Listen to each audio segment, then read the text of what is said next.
देखिए बेटा, आज का हमारा टॉपिक है पोलिनोमियल्स, जो हमारा सेकंड चैप्टर है क्लास 9 में। सबसे पहले पोलिनोमियल्स पढ़ने से पहले हम अलजेब्रिक एक्सप्रेशन क्लास 8 में हमने पढ़ा है। अलजेब्रिक एक्सप्रेशन क्या होता है? अलजेब्रिक एक्सप्रेशंस आपने पढ़ा है कि जो हमारा वेरिएबल्स और कांस्टेंट है उनका एक कॉम्बिनेशन होता है, और जो हमारी मैथमेटिकल ऑपरेशन है एडिशन, सब्ट्रैक्शन, मल्टीप्लिकेशन, उसको यूज करके जो एक कॉम्बिनेशन बनता है वेरिएबल्स का और कांस्टेंट का, वो एक अलजेब्रिक एक्सप्रेशन है। जैसे कि मैं लिख रहा हूँ यहाँ पे, आप देखिए, जैसे मैंने लिख दिया 3x + 5, मैंने लिख दिया -x/2 + x², या मैंने लिख दिया यहाँ पे 25/x + 7, या मैंने लिख दिया यहाँ पे √x + 6, या आप कुछ भी लिख सकते हैं। ये लिख दिया 3x⁻⁻² + 7। मान लीजिए मैंने ये लिखा है यहाँ पे, तो ये जो मेरे जितने भी आप यहाँ पे एक्सप्रेशन देख रहे हो, 3x + 5, x/2 + x², ये हमारा जो है वेरिएबल्स और कांस्टेंट का एक कॉम्बिनेशन है। तो these are all algebraic expression. अब आप इसमें ये देखिए यहाँ पे, जैसे ये पहला हमारा अलजेब्रिक एक्सप्रेशन है, इसमें x हमारा एक वेरिएबल्स है, 3 और 5 कांस्टेंट है। यहाँ पे हमारा जो वेरिएबल्स है वो x है, और कांस्टेंट जो है x का जो कोफिशिएंट है वो -1/2 है, और यहाँ पे हमारा जो है ये यहाँ पे 1/x, यहाँ पे √x है, और ये -1/2 पावर है हमारे वेरिएबल x की। तो ये जो हमारे अलजेब्रिक एक्सप्रेशन है, इन अलजेब्रिक एक्सप्रेशन में क्या ये सभी पोलिनोमियल्स है? No, these are all algebraic expression, but these are all not polynomials. इनमें जो पोलिनोमियल्स है वो कौन कौन से है? एक तो ये पोलिनोमियल्स है, ये वाला अलजेब्रिक एक्सप्रेशन, एक ये वाला अलजेब्रिक एक्सप्रेशन पोलिनोमियल्स है, ये नहीं है। ये अलजेब्रिक एक्सप्रेशन है बट पोलिनोमियल्स नहीं है, ये भी पोलिनोमियल्स नहीं है, ये भी पोलिनोमियल्स नहीं है। अब पोलिनोमियल्स होने के लिए कंडीशन ये होती है कि जो हमारा वेरिएबल्स है, पूरे के पूरे एक्सप्रेशन में वेरिएबल्स की जो पावर है एक होल नंबर होनी चाहिए। ठीक है, तो यहाँ पे देखिए हमारा जो वेरिएबल्स है उसकी पावर 1 है, तो हमारा एक होल नंबर है। यहाँ 1 है और 1x² है, उसमें जितनी भी टर्म्स है सभी में वेरिएबल्स की पावर एक होल नंबर होनी चाहिए। लेकिन अगर आप यहाँ नजर डालें तो यहाँ से आप पाएंगे कि वेरिएबल्स की पावर जो है x की पावर -1 निकल के आया यहाँ पे, यानी निगेटिव इंटीजर है। यहाँ पे वेरिएबल्स की पावर एक रेशनल नंबर है, यानी 1/2 है। रूट का मतलब 1/2 होता है, और यहाँ पे ये -1/2 है। तो इन तीनों अलजेब्रिक एक्सप्रेशन में, इस वाले और इस तीनों में आप देख रहे हैं कि हमारा जो वेरिएबल्स है उसकी जो पावर है वो एक होल नंबर नहीं है। तो therefore these are all not polynomials. ये हमारे अलजेब्रिक एक्सप्रेशन है बट पोलिनोमियल्स नहीं है। तो एक तो हमारी ये बात हुई कि पोलिनोमियल्स होने के लिए हमारे जो वेरिएबल्स है उसकी ईच टर्म्स जो है उनमें सभी में वेरिएबल्स की पावर एक होल नंबर होनी चाहिए। ठीक है, अब चलिए, अब पोलिनोमियल्स में हम इसके कुछ टाइप्स होते हैं पोलिनोमियल्स के। सबसे पहले होता है मोनोमियल्स। मोनोमियल्स क्या होता है? मोनोमियल्स का मतलब होता है मोनो का मतलब होता है जिसमें खाली एक टर्म्स होती है। जैसे मैंने लिख दिया -1/2x -7x², और एक और लिख दिया, मैंने लिखा 5/3x⁻7। तो यहाँ पे जो आप देख रहे हो इन तीनों को, इनमें हमारे तीनों एक एक अलग अलग एक टर्म्स हैं।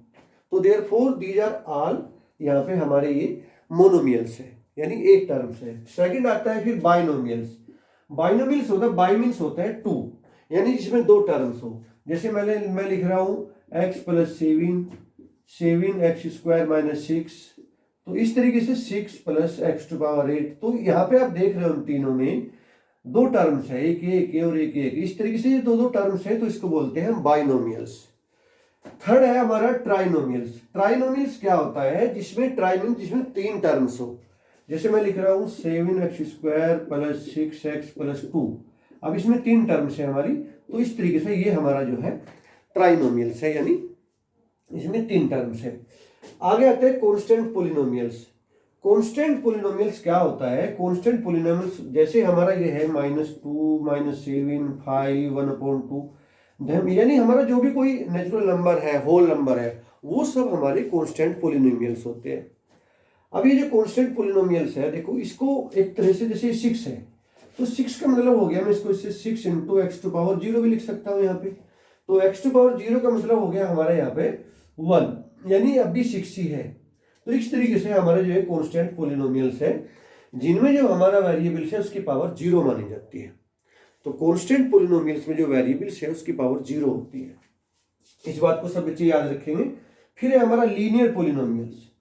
अब ये जो लीनियर पॉलिनोमियल्स है, लीनियर्स मींस है जो भी हमारे पॉलिनोमियल्स एक्स किसी एक पर्टिकुलर वेरिएबल में है या फिर एक से ज्यादा वेरिएबल में है, ईच टर्म में जो हमारे वेरिएबल की पावर है वो हमारी लीनियर यानी 1 होनी चाहिए। लीनियर पॉलिनोमियल की जो बेस फॉर्म होती है वो होती है ax प्लस b।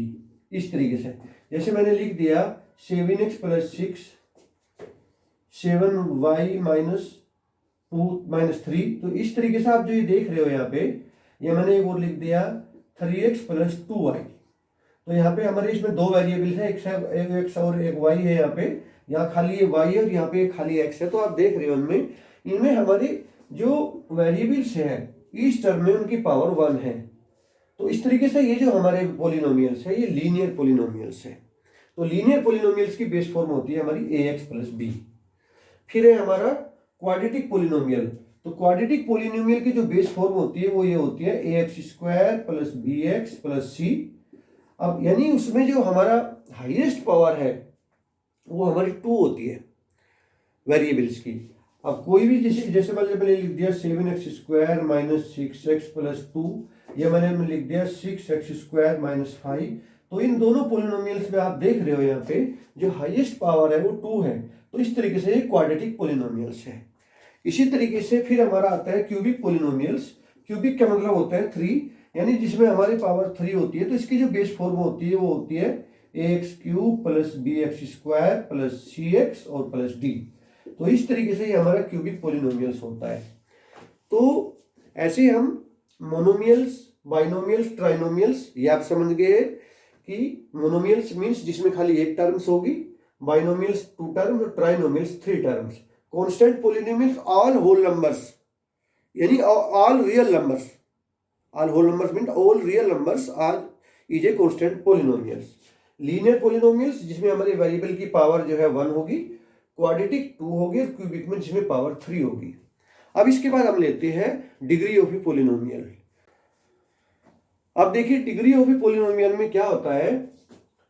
सबसे पहले जो हमारी पॉलिनोमियल्स की जो बेस फॉर्म होती है वो ये होती है हमारी an x to power n plus an minus 1 x to power n minus 1 plus an minus 2 x to power n minus 2 and so on plus a1 x plus a0। तो यहाँ पे क्या है कि हमारे an minus 1 an minus 2 a1 a0 ये सारे हमारे कांस्टेंट है। और x to power n x to power n minus 1 x to power n minus 2x ये हमारे वेरिएबल्स है। तो यहाँ पे इस पूरे पॉलिनोमियल्स में जो हाईएस्ट पावर है वेरिएबल्स की वो n है। तो यहाँ पे हमारी हाईएस्ट पावर ये n है। तो देयरफॉर ये जो पॉलिनोमियल्स है इसकी डिग्री n कहलाएगी। यानी कोई भी पॉलिनोमियल्स हो उसमें वेरिएबल्स की जो हाईएस्ट पावर होती है वही उसकी डिग्री कहलाती है। याद रखेंगे इस बात को। अब जैसे यहाँ पे मैंने 3 पॉलिनोमियल्स लिखे हैं, ये लिखा है मैंने यहाँ पे 7x क्यूब माइनस 3। तो यहाँ पे जो हाईएस्ट पावर है वेरिएबल्स की वो 3 है। तो देयरफॉर इसकी डिग्री 3 है। यहाँ पे जो हमारा वेरिएबल्स है यहाँ पे इस टर्म में वेरिएबल की डिग्री 1 है, यहाँ पे 2 है, लेकिन हाईएस्ट 2 है तो इसलिए इस पॉलिनोमियल्स की पूरे पॉलिनोमियल्स की डिग्री 2 कहलाएगी। यहाँ पे हाईएस्ट पावर 7 है वेरिएबल्स की, तो ये इसकी डिग्री हमारी 7 कहलाएगी। अब इसके बाद हम लेते हैं डिग्री ऑफ कांस्टेंट पॉलिनोमियल। यानी कोई भी हमारा रियल नंबर्स है, जैसे मान लीजिए मैंने लिख दिया -1/2, मैंने लिख दिया 5, मैंने लिख दिया -6। तो इनकी डिग्री कितनी होगी। तो जैसे ये -1/2 है तो -1/2 को मैं ऐसे भी लिख सकता हूँ -1/2 x टू पावर 0। अब ये -1/2 है तो यानी इसकी जो डिग्री है वो 0 है। ऐसे इसकी डिग्री भी 0 है, इसकी डिग्री 0 है। यानी आपको ये बात याद रखनी है कि जो कांस्टेंट पॉलिनोमियल्स होती है उनकी डिग्री 0 होती है। ठीक है। अब फिर है हमारा डिग्री ऑफ जीरो पॉलिनोमियल्स। जो हमारा जीरो पॉलिनोमियल है 0, उसकी डिग्री डिफाइंड नहीं है। तो इस बात को आप याद रखेंगे, not defined. Degree of zero polynomials not defined. कभी आप समझोगे बट जीरो पॉलिनोमियल की डिग्री भी 0 ही होगी। जीरो पॉलिनोमियल्स जो होगा उसकी डिग्री डिफाइंड नहीं है। अब हमारे इसमें जो एक्सरसाइज हमारी चैप्टर 2 में एक्सरसाइज लेते हैं हम 2.1। अब देखिए हमारी एक्सरसाइज 2.1 है। इसमें क्या कह रहा है, which of the following expressions are polynomials and which are not. ये यहाँ पे कुछ एक्सप्रेशन लिखे हुए हैं, इनमें कौन से हमारे पॉलिनोमियल्स है कौन से नहीं है ये बताना है। अब देखिए सबसे पहले ये है हमारा फर्स्ट में 4x² माइनस 3x प्लस 7। अब आप इन तीनों टर्म्स में देखिए, इन तीनों टर्म्स में हम क्या देख रहे हैं, यहाँ x की पावर जो पावर है वो 2 है, एक होल नंबर है, यहाँ 1 है, ये भी होल नंबर है, और यहाँ पे 7 इंटू एक्स टू पावर 0 कह सकते हैं यहाँ पर। तो इसका मतलब ये भी हमारा यहाँ पे होल नंबर है, यहाँ 0 बनेगी पावर, यहाँ 1 और यहाँ 2। तो तीनों टर्म्स में हमारी जो x की पावर है वो होल नंबर है, तो therefore this is a polynomials. अब सेकंड पे आइए, सेकंड में देखिए यहाँ y की जो पावर है एक होल नंबर है, और यहाँ पे ये कांस्टेंट नंबर है। जो हमारा जो कांस्टेंट नंबर होता है वो भी हमारा एक पॉलिनोमियल होता है, it means this is a polynomials. Third पे आइए, ये हमारे वेरिएबल t में हमारा एक एक्सप्रेशन लिखा हुआ है। अब इसमें देखिए यहाँ पे जो t है ये वेरिएबल्स, इसकी जो पावर है वो एक रेशनल नंबर है। t की जो पावर बनेगी यहाँ पे वो बनेगी 1/2, और 1/2 is not a whole number.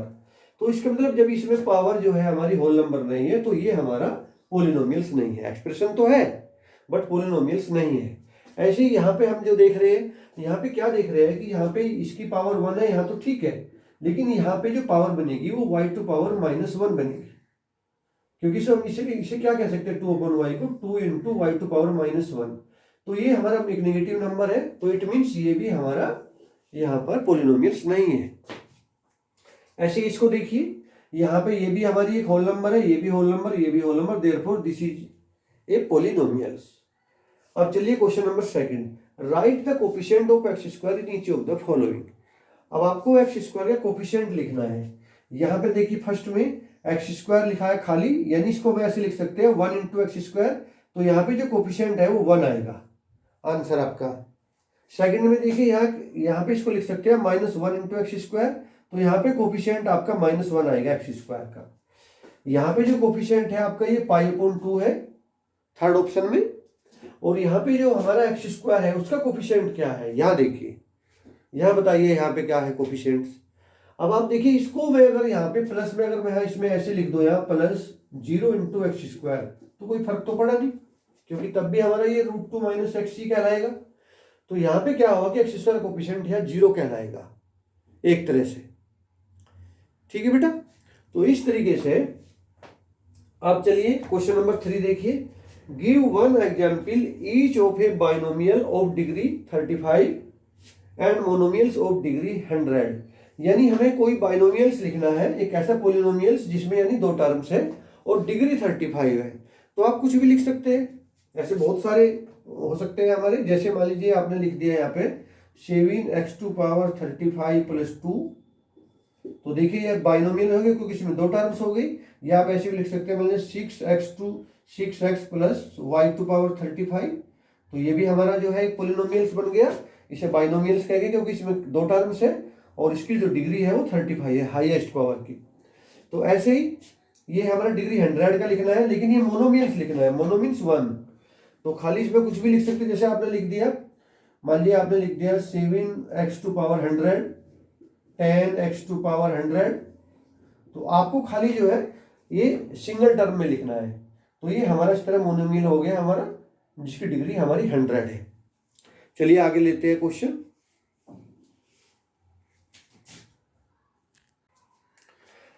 अब देखिए हमारा क्वेश्चन नंबर 4 है, इसमें कह रहा है right the degree of each of the following polynomials. यहाँ पे हमारी 4 पॉलिनोमियल्स लिखे हुए हैं, इनके आपको डिग्री लिखनी है। अब देखिए सबसे पहले ये 5x³ + 4x² + 7x, तो तीनों तरफ में जो वेरिएबल x है उसकी हाईएस्ट पावर कितनी है, यहाँ पर है 3।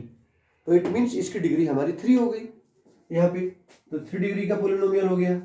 इसको देखिए यहाँ पे जो हाईएस्ट पावर है पॉलिनोमियल, यहाँ पे वेरिएबल्स y है, y में है ये, तो हाईएस्ट पावर 2 है, तो इसका मतलब 2 डिग्री का पॉलिनोमियल्स हो गया।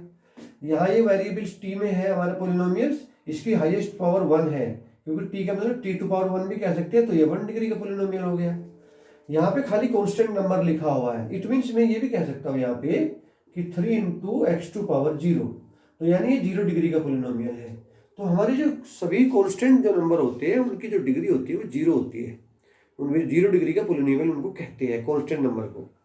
अब चलिए आगे question number 5, classify the following as linear, quadratic and cubic polynomials.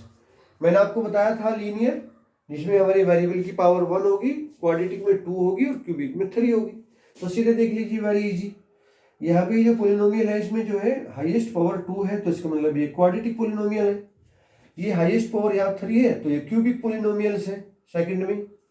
Third में जो हाईएस्ट पावर है वो 2 है, तो ये क्वाड्रेटिक पोलिनोमियल है। यहाँ जो हाईएस्ट पावर है वो 1 है, तो ये हमारा लीनियर पोलिनोमियल है, ये वाला लीनियर पोलिनोमियल्स है। ऐसे ही फिफ्थ में ये भी हमारा लीनियर पोलिनोमियल्स है। अच्छा, जैसे 3t लिखा हुआ है ये लीनियर पोलिनोमियल है, क्योंकि जो हाईएस्ट डिग्री है 1 है, तो साथ साथ इसको हम क्या कहेंगे, इसे मोनोमियल बोलेंगे, क्योंकि खाली ये एक टर्म है, सिंगल टर्म है। ये हमारा क्वाड्रेटिक पोलिनोमियल है और इसको हम मोनोमियल कहेंगे। ये भी मोनोमियल ही है, लेकिन ये क्यूबिक पोलिनोमियल है। तो इस तरीके से हमारी एक्सरसाइज ये पूरी हो जाती है। नेक्स्ट टॉपिक में हम रिमाइंडर थ्योरम और फैक्टर थ्योरम लेंगे और उससे रिलेटेड एक्सरसाइज लेंगे।